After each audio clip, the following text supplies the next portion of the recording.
मैं हूं आबिद हुसैन शेख, आपका खैर मकदम है 4TV न्यूज कर्नाटक एक्सप्रेस में। सबसे पहले नजर आज की हेडलाइंस पर।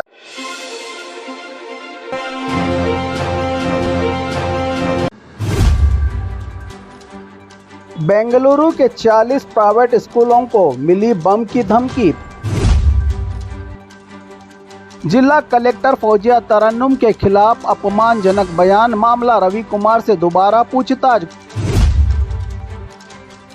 पूर्व मंत्री के बेटे पर मंगनी के बाद शादी से इनकार, लड़की ने लगाए संगीन इल्जाम। 200 करोड़ ठगने वाला नकली बिजनेसमैन अरेस्ट।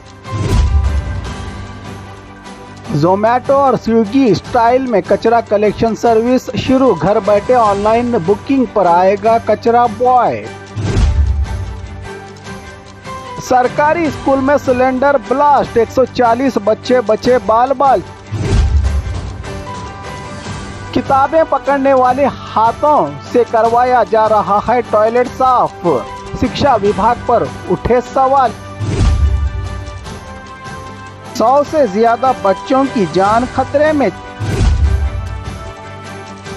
पुराने गैंग के मेंबर्स की नाराजगी क्या बनी सुशील काले की हत्या की वजह, भीमा तीर की खूनी कहानी क्या फिर हुई शुरू।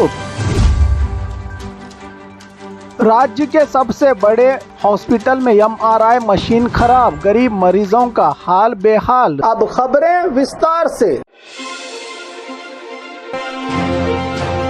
बेंगलुरु के 40 प्राइवेट स्कूलों को मिली बम की धमकी। बेंगलुरु में रहे करीब 40 प्राइवेट स्कूलों को बम की धमकी मिलने के बाद राज्य में सनसनी फैल गई है। मुख्यमंत्री सिद्धरामैया ने मैसूरू में पत्रकारों से बात करते हुए कहा कि ये झूठी मेल से मिली धमकी हो सकती है, लेकिन पुलिस पूरे मामले की जांच कर रही है। सीएम ने कहा कि ऐसे ही झूठी खबरें, झूठी जानकारी और भड़काऊ बयानों को रोकने के लिए सरकार नया कानून लाने पर सोच रही है। इस धमकी को आसानी से नहीं लिया जाएगा। सभी स्कूलों की पूरी तरह से जांच की जा रही है। इससे पहले भी इसी तरह की धमकियां झूठी साबित हुई हैं, इसलिए सरकार इस बार इस मामले को गंभीरता से लेकर कड़े कदम उठा रही है, कहा सीएम ने। धमकी मिले स्कूलों से मां बाप अपने बच्चों को सुरक्षित घर लेकर जाते हुए दिखे।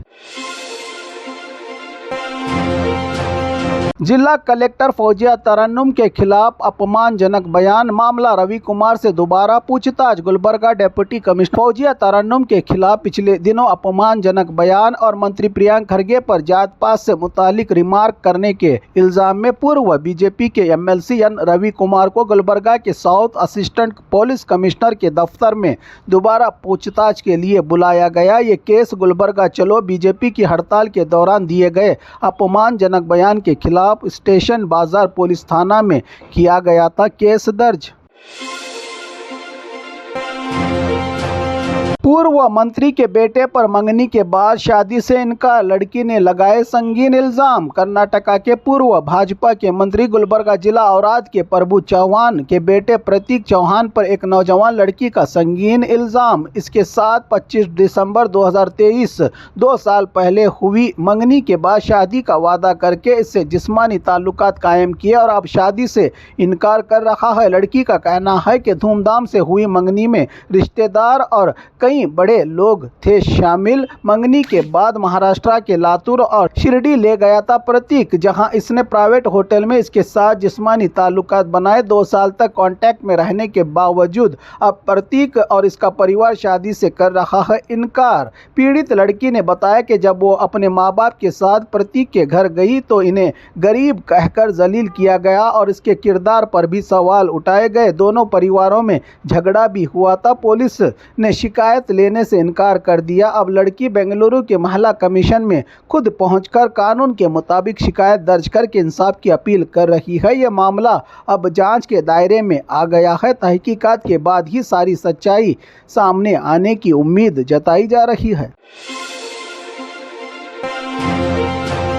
200 करोड़ ठगने वाला नकली बिजनेसमैन अरेस्ट। मंगलुरु पुलिस ने एक बड़े धोखेबाज रोहन नामी व्यक्ति को गिरफ्तार किया है, जो खुद को बड़ा बिजनेसमैन बताकर देश भर के अमीरों और बिजनेसमैन को अपना निशाना बनाता था। वो ज़मीन जायदाद के सौदे, कर्ज दिलवाने और बड़े बड़े बिजनेस डील के नाम पर लोगों का भरोसा जीतने के बाद स्टाम्प ड्यूटी के नाम पर 5 से 10 करोड़ तक की रकम ठग लेता था। सिर्फ 3 महीनों में इसने करीब 45 करोड़ का लेन देन किया है, जबकि कई सालों से लोगों को ठगता आ रहा था। पुलिस के अनुसार अब तक इसने करीब 200 करोड़ से ज़्यादा की धोखाधड़ी की है का खुलासा करते हुए पुलिस ने शिकायतों के बाद इसकी लग्जरी बंगले पर की रेड तो चौंकाने वाला नज़ारा। एक सीक्रेट हाइड आउट रूम भी मिली, जहां वो खुद को छिपाकर बैठा हुआ था। बंगले की शान और शौकत और कीमती सामान इसकी ऐशो आराम की ज़िंदगी का ये बड़ा सबूत है। पुलिस गिरफ्तार करके इससे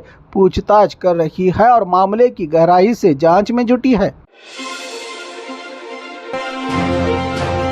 ज़ोमैटो और स्विगी स्टाइल में कचरा कलेक्शन सर्विस शुरू। घर बैठे ऑनलाइन बुकिंग पर आएगा कचरा बॉय। तुमकुरू कॉरपोरेशन ने सड़कों पर कचरा फेंकने की आदत को रोकने के लिए नया और अनोखा कदम उठाया है। अब स्विगी और ज़ोमैटो की तरह घर बैठे ऑनलाइन बुकिंग करो और कचरा कलेक्शन बॉय आपके दरवाजे पर मोटरसाइकिल से आकर कचरा ले जाएगा। ये पायलट प्रोजेक्ट फिलहाल 10 लोगों के जरिए आजमाया जा रहा है। खास तौर पर वर्किंग महिलाएं और बैचलर्स के लिए ये सर्विस कारआमद साबित हो सकती है। फिलहाल ये सर्विस फ्री है और कामयाब होने पर पूरे शहर में लागू करने का प्लान कॉरपोरेशन कमिश्नर अश्विका बीवी ने कहा। ये एक पायलट प्रोजेक्ट है, अगले हफ्ते लॉन्च करेंगे, कामयाबी के बाद पूरे शहर में लागू करेंगे, कहा। सरकारी स्कूल में सिलेंडर ब्लास्ट, 140 बच्चे बचे बाल बाल। चित्रदुर्ग जिला के मल्लापुर सरकारी प्राइमरी स्कूल में खाना पकाने के दौरान गैस सिलेंडर फट गया। खुशकिस्मती से कोई जानी नुकसान नहीं हुआ, लेकिन बच्चे खौफ और डर से स्कूल छोड़कर भाग निकले बाहर। धमाके के वक्त दोपहर का खाना तैयार हो रहा था। स्टाफ और टीचर्स ने फौरी तौर पर सिलेंडर बंद करके 140 बच्चों को सुरक्षित जगह पर पहुंचाया। फायर ब्रिगेड ने मौके पर पहुंचकर लीक हो रहे सिलेंडर को बाहर निकाला। बीईओ और शिक्षा विभाग के अधिकारियों ने मौके का जायजा लिया और आने वाले दिनों में सुरक्षा के कड़े कदम उठाने पर जोर देते हुए एडमिनिस्ट्रेशन ने कहा कि हर साल किचन स्टाफ और हेडमास्टर्स को सुरक्षा की दी जाती है ट्रेनिंग, ताकि इस तरह की घटना बड़े हादसे में न बदल जाए। ये मामला एक वार्निंग के तौर पर भी देखा जा रहा है बाकी स्कूलों के लिए। किताबें पकड़ने वाले हाथों से करवाया जा रहा है टॉयलेट साफ। शिक्षा विभाग पर उठे सवाल। यादगीर के अरकेरी इलाके में रही कस्तूरबा गांधी गर्ल्स हॉस्टल में 8th से लेकर 10th क्लास की स्टूडेंट से जबरदस्ती टॉयलेट साफ करवाया जा रहा है। एचएम नवदेविता और वार्डन रेणुका पर लगा है ये गंभीर इल्जाम। एचएम और वार्डन का कहना है कि सफाई वाला नहीं है, काम तुम्हें ही करना होगा। शिकायत करने पर बच्चियों को टीसी स्कूल से निकालने की धमकी दी जा रही है। हॉस्टल की हालत भी काफ़ी खराब हो चुकी है। छतें टूटी हुई हैं तो क्लासरूम्स नाकारा और बैठने को बेंच भी नहीं। बच्चियां खुले मैदान में स्कूल के आंगन में बैठकर पढ़ाई करने पर मजबूर हो गई हैं। ये मामला एजुकेशन सिस्टम पर संगीन सवाल खड़े कर रहा है। 100 से ज्यादा बच्चों की जान खतरे में। चामराजनगर के बसवापुर में रही सरकारी स्कूल की इमारत गिरने की कगार पर, जहां 100 से ज्यादा बच्चे रोजाना अपनी जान हथेली पर लेकर खौफ के साये में अपनी पढ़ाई कर रहे हैं। क्लास के दौरान छत से धूल गिरती है, किसी भी वक्त हादसा हो सकता है। यहाँ के लोगों का कहना है कि पिछले 2 सालों से स्कूल के इमारत की मरम्मत करने की अपील की जा रही है, लेकिन यहाँ के एमएलए सी पुट्टारंगा शेट्टी ने अब तक कोई ध्यान नहीं दिया। ये मामला बच्चों की जान से जुड़ा हुआ है। सरकार जल्द इस पर कोई कार्रवाई करके एक्शन ले, बच्चों के माँ बाप और गाँव वालों ने कहा।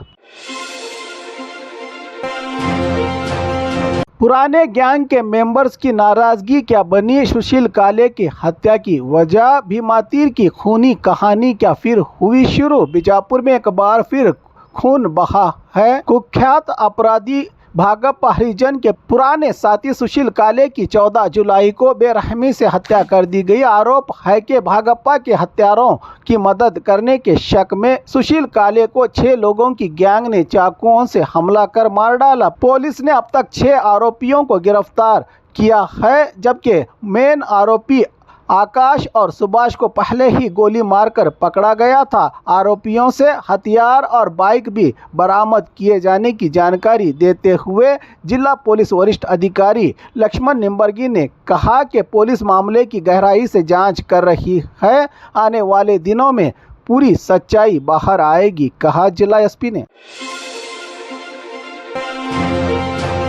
राज्य के सबसे बड़े हॉस्पिटल में एमआरआई मशीन खराब, गरीब मरीजों का हाल बेहाल। राज्य के मशहूर किडवाई हॉस्पिटल में पिछले 10 दिनों से एमआरआई स्कैनिंग मशीन खराब है, जिसकी वजह से 177 मरीज स्कैन के इंतजार में परेशान हैं। हॉस्पिटल एडमिनिस्ट्रेशन लापरवाही बरत रहा है, जबकि गरीब मरीज महंगे प्राइवेट सेंटर्स जाने पर मजबूर हैं, जहां 10,000 रुपये तक का खर्च आ रहा है। इन मरीजों को डॉक्टर बगैर स्कैन रिपोर्ट इलाज से इनकार कर रहे हैं, जिससे कई मरीज वापस लौट रहे हैं। इस हॉस्पिटल से हॉस्पिटल एडमिनिस्ट्रेशन ने मान लिया है कि मशीन 13 साल पुरानी है और इसका एक पार्ट जर्मनी से मंगवाया जा रहा है, जिसके आने में और कुछ दिन लगने की उम्मीद जताई है। तब तक मरीजों का हाल बेहाल हो गया है। क्या कोई अल्टरनेटिव किडवाई हॉस्पिटल दूसरे हॉस्पिटल से संपर्क करके स्कैन की सहूलत देगा इन मरीजों को? ये भी एक बड़ा सवाल बना हुआ है।